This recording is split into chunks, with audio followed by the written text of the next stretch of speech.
But clearly, Shador, had he stayed in college, could have made more money than he will make with his entire contract in 1 year. Same with Quinn. And that's what I wanted to bring that up, too. Same with Quinn Ewers.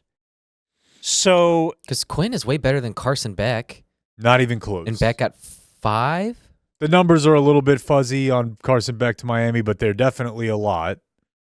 So will NIL, at least if NIL continues in its current form, and that's always dicey, will that help the NFL? Yes. In the long run? Because players are seeing now, man, I could go, like, they'll get another year of development, another year that the NFL won't have to pay them to kind of be, third string or something. Sure. Just looking here. This is for 2024. 2024 had the oldest average prospect ever. So it's getting older. Ever. And it's for one reason. It's because of NIL. It's because of the pandemic. So you also have to factor in some pandy years. But this is a thing. I've read about it that a lot of guys are taking advantage of. But don't feel bad for Quinn, though, because he made this decision based on what meant a lot to him. And I respect the hell out of it.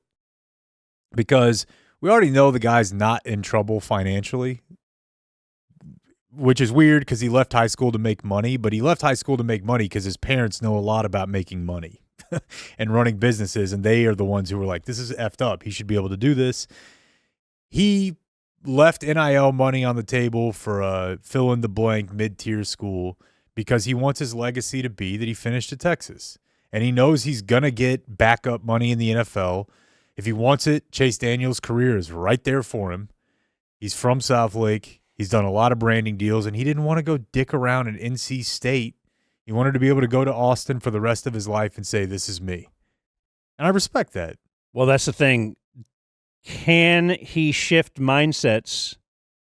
If he was reading a year ago that I'm top half of the first round guy, and now I'm going to go play another year at Texas, have a good year, and then I'll end up a seventh rounder.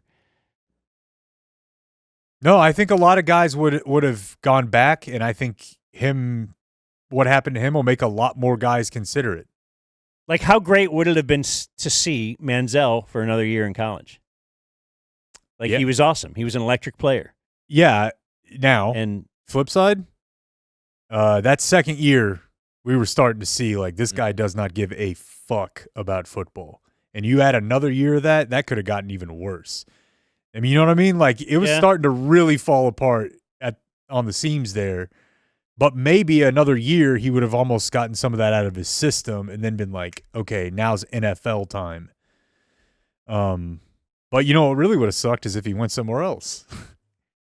Like, imagine if Johnny Manziel played 3 years at A&M, built the stadium, and then was like, I think I'm going to go check in on Florida State for a year. So there's my thought on why this possibly won't be great for the NFL, because what's great for the NFL probably is a guy going to Texas for 4 years, like Arch, and learning a system and working with a head coach and developing. But if you jump school to school every year, is that thwarting your development? Kind of like the thought of having 4, offensive coordinators in 4 years. Yes, it definitely is. I think it hurts entertainment-wise, too, because, I mean, there was a day where I knew everybody in the draft, but then you take Cam Ward, who was at Incarnate Word, then somewhere else, then Miami. It's hard to keep track of some of these guys, where back a decade ago, it was like, oh, yeah, he played 50 games at Boise State. I know who Kellen Moore is. I mean, this sounds like what people say about the NBA draft. Yes, but also just like college basketball, you will start to see programs, maybe they're already doing it, that they will have a point of pride of how many guys started there and are ending there.